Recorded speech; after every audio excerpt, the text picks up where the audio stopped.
Bon dimanche et bienvenue dans cette nouvelle grande édition de la mi-journée. L'actualité, c'est maintenant avec le titre. Match de confirmation pour les Léopards de la RDC tout à l'heure face aux Black Stars du Ghana. Après un premier tour plutôt moyen, les poulains des Santos Moutoubile sont dans l'obligation de gagner cette rencontre pour asseoir leur statut de favoris de la compétition. Bonne nouvelle pour les victimes de la guerre en République démocratique du Congo. La communauté internationale s'engage à poursuivre son aide humanitaire au pays. Déclaration conjointe faite samedi par les représentants de l'UNICEF, du PAM et du HCR. Et après les tumultes de la guerre, l'heure est à la consolidation de l'autorité de l'État à l'est de la RDC. La province du Nord Kivu vient d'être dotée d'un tribunal de commerce, une nouveauté pour ce coin du pays, en proie à des graves violences depuis plusieurs années. Bienvenue, mesdames, messieurs, dans cette grande édition d'information. Je le disais tantôt dans le titre, la province du Nord Kivu vient d'être dotée d'un tribunal de commerce qui a pour mission de traiter tous les litiges ayant trait au commerce sur toute l'étendue du territoire. La cérémonie inaugurale a été organisée à Goma en présence du gouverneur et de plusieurs autres invités. L'installation de ce tribunal de commerce est saluée par la Fédération provinciale des entreprises du Congo, FEC Nord Kivu. Singoma Mwanza est son président provincial. Cette cérémonie arrive à point nommé car nous n'avons cessé d'enregistrer des dossiers litigieux opposant les opérateurs économiques entre eux et des personnes non commerçantes. Nous avons donc besoin du tribunal de commerce, organe qui va permettre au milieu d'affaires de notre province d'en appréhender le sens et faire la promotion des jugements des litiges commerciaux et concourir à l'amélioration du climat des affaires. Sur quoi ce tribunal va-t-il s'atteler? Ici son président, le magistrat Roger Pongo Pongo, explique. Le tribunal de commerce est compétent lorsqu'il s'agit de trancher les contestations entre associés pour raison des sociétés de commerce, des associés qui ne s'accordent plus entre eux dans une société commerciale. Le tribunal de commerce est également compétent dans toutes les contestations entre toutes les personnes, commerçantes ou non, relatives aux actes de commerce. Pourvu que les personnes se rencontrent dans les actes de commerce, qu'elles soient commerçantes ou non, les litiges qui surviennent entre elles relèvent de la compétence du tribunal de commerce. En ce compris, les actes relatifs aux sociétés commerciales, aux fonds de commerce, à la concurrence commerciale, notamment la concurrence déloyale. Pour le gouverneur Julien Paluku, l'installation de ce tribunal vient contribuer à l'assainissement économique dans sa province. Je tiens à rappeler aux uns et aux autres que le tribunal ainsi installé vient contribuer à l'assainissement de l'espace économique et à l'amélioration du climat des affaires. Désormais, l'activité commerciale sera du domaine des professionnels qui exerceront leur métier avec performance sous la vigilance et la régularisation de cette nouvelle juridiction. Notons que ce tribunal de commerce est constitué d'un président, de juges permanents qui tous ont renouvelé leur serment, ainsi que 10 juges consulaires qui, de leur côté, ont prêté serment. Et pendant ce temps, à Kinshasa, le chef du gouvernement, Augustin Matata Ponyo, était hier samedi face au Chevalier de la Plume. Le Premier ministre a brossé les bilans jugés positifs au regard des actions menées par son gouvernement de l'année 2013 et s'est par la suite projeté dans la perspective de l'année en cours qui s'annonce plutôt bonne d'après les prévisions. Redevabilité oblige, le Premier ministre a échangé ce samedi matin dans son cabinet avec la presse 2 points majeurs, à savoir le bilan 2013 et le perspective 2014. Des enjeux politiques sur la scène diplomatique, enjolivés par des prouesses illustrées par la victoire éclatante et historique des FARDC sur les M23. Il convient de noter que le bilan principal du gouvernement tourne autour du succès éclatant. Succès héroïque, succès historique. Les forces armées congolaises sur les forces négatives, sur les forces du mal. Ces forces symbolisées par les mouvements M23. Comme vous le savez, les forces armées congolaises ont gagné une victoire militaire éclatante. Au-delà de la victoire militaire, politique et diplomatique qui a permis de revitaliser le secteur, s'invite la stabilité du cadre macroéconomique permanente avec un taux d'inflation situé à 1,74%, le plus faible de l'Afrique, et 8,5% comme taux de croissance, des avancées qui ont propulsé la RDC dans le top 1 du continent africain. La RDC a réalisé une stabilité macroéconomique aussi permanente comme aujourd'hui. Et ceci dans un environnement économique international et national perturbé. Nous avons réalisé un taux d'inflation de 1%, qui propulse la RDC dans le top 1 du continent africain. La RDC est le seul pays en Afrique qui aura réalisé les taux d'inflation de 1%. Et ceci depuis 1960. Nous avons réalisé un taux d'échange stable. Parmi les défis à relever pour 2014, la création des parcs agro-industriels et l'amélioration de la mobilité qui se veut atteindre 1000 bus d'ici décembre, dont 70 arrivent d'ici peu.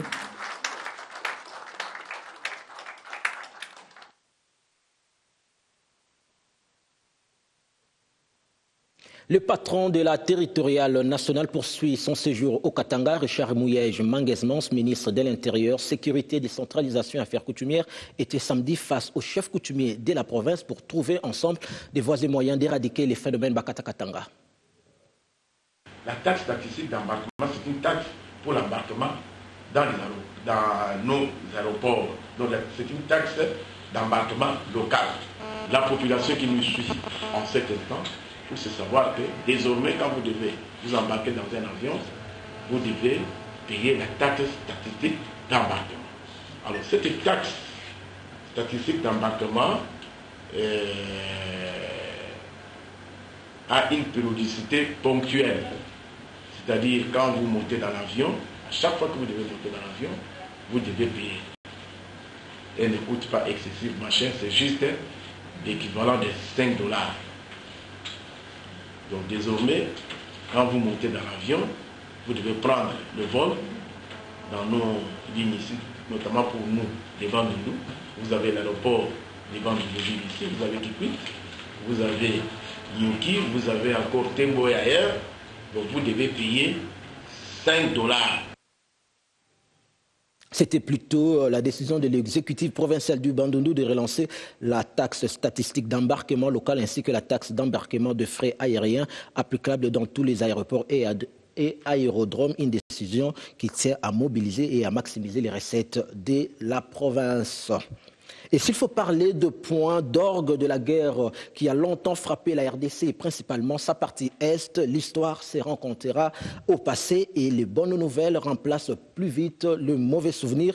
Les représentants de la communauté internationale ont au cours d'une déclaration conjointe faite entre le HCR, le PAM et l'UNICEF samedi décidé que les besoins humanitaires en RDC doivent être contenus et soutenus pour aider les zones sinistrées du pays à retrouver un peu de dignité. Christian Longo pour le reportage.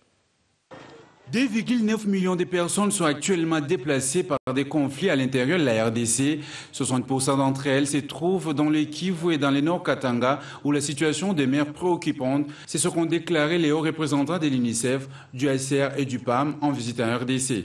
On a enregistré d'améliorations dans la plupart du pays, sauf Nord Katanga, Nord Kivu et le sud de Ituri.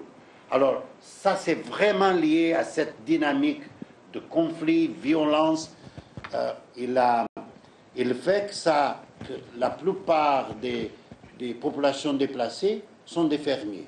Ce sont des fermiers qui, dans un côté, ont perdu son moyen de subsistance et de l'autre côté, ne peuvent pas contribuer à la capacité productive du pays.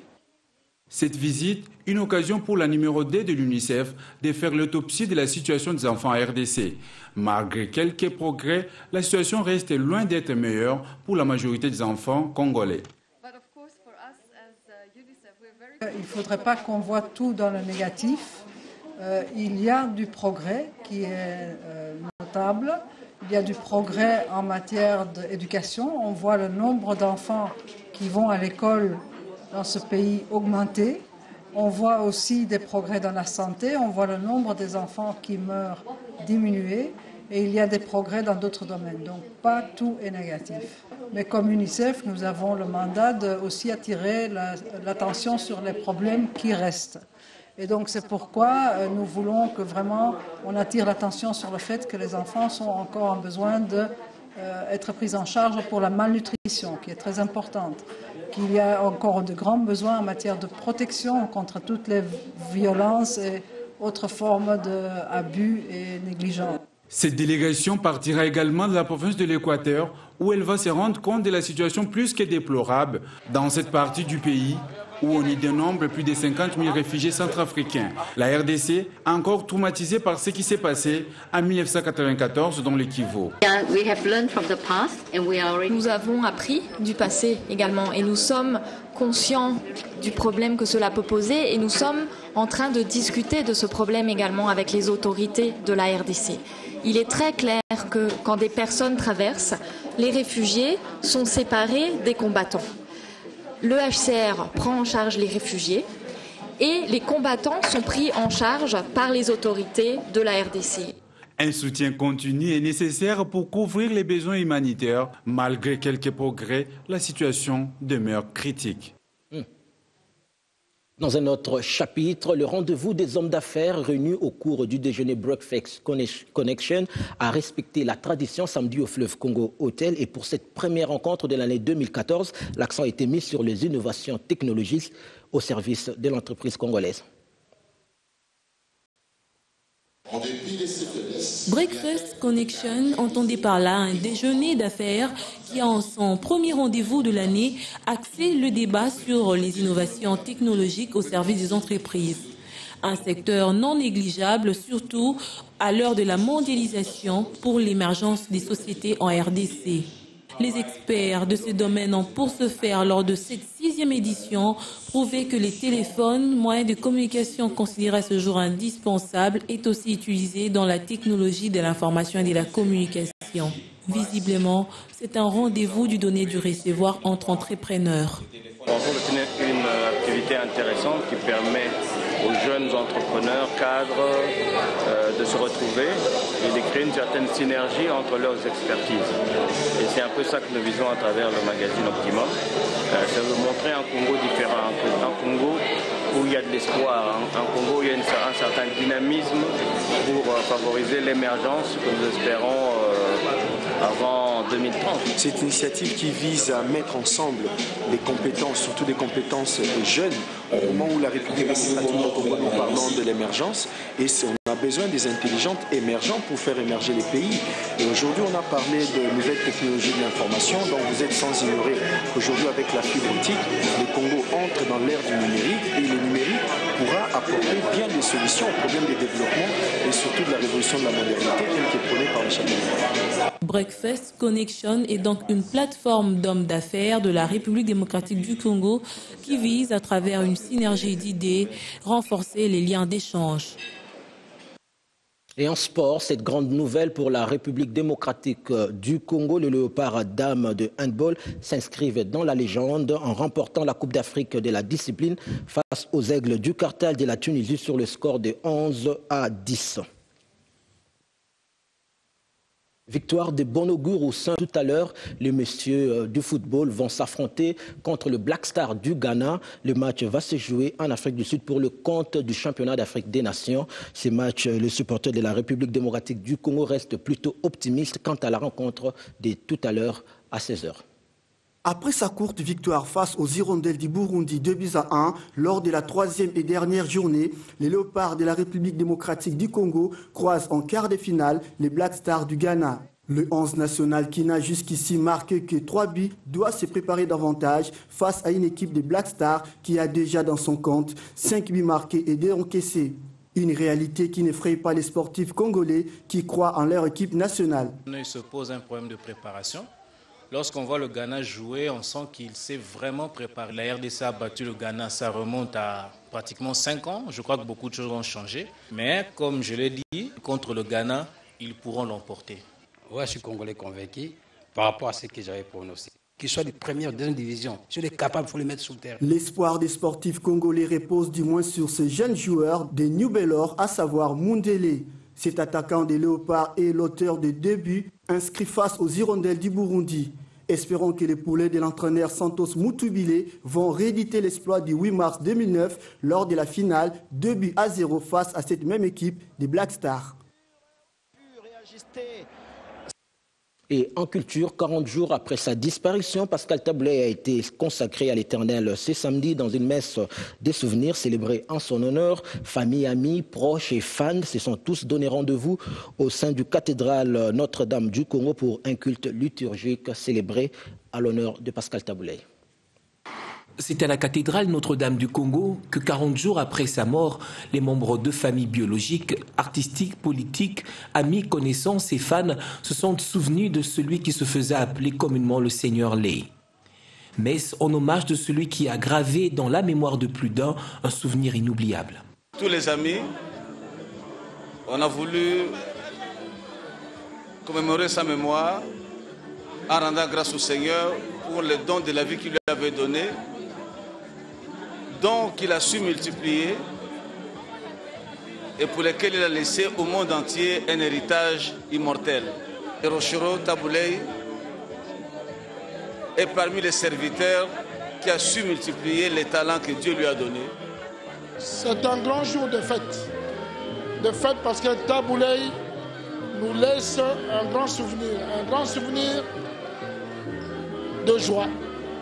Il nous a égayés pendant longtemps et c'est l'occasion aujourd'hui de se souvenir de lui. Taboulet, il n'est pas mort, il est là à travers ses œuvres. On garde des bons souvenirs de Taboulet et pour ce 40e jour, c'était un devoir pour moi en tant qu'élu de Kinshasa de venir assister la famille. C'est la raison de ma présence aujourd'hui. Et bon, Taboulet, on garde beaucoup de souvenirs de Taboulet, la preuve. Nous écoutons ses chansons, donc il nous a laissé un répertoire avec autant de chansons qui nous font penser à lui. Poète, parolier, les messages contenus dans ses chansons devraient parfois être décodés. Et dans ses chansons, il donnait des conseils. Je prends à titre d'exemple Jolie Elie. Mais quand les gens écoutent cette chanson, apparemment on croit qu'il est en train d'admirer une jolie femme. Non, il a profité de cette beauté-là pour donner conseil en disant à la jeune fille, il faut faire attention. Ces gens-là qui t'entourent, qui te courent après parce que tu es jolie et tu es jeune et qu'après, quand tu auras après un certain âge, ils vont t'abandonner. Donc il faut faire attention. Il faut faire attention à tant un mari à toi vienne t'épouser. Tu vois, il y a plusieurs exemples. Je pourrais en citer toute ma vie. Je n'aurai jamais fini. Nous avons mis Taboulet en terre, mais il a eu l'avantage et le bonheur de s'être inscrit sur le livre des immortels. Il n'est pas mort.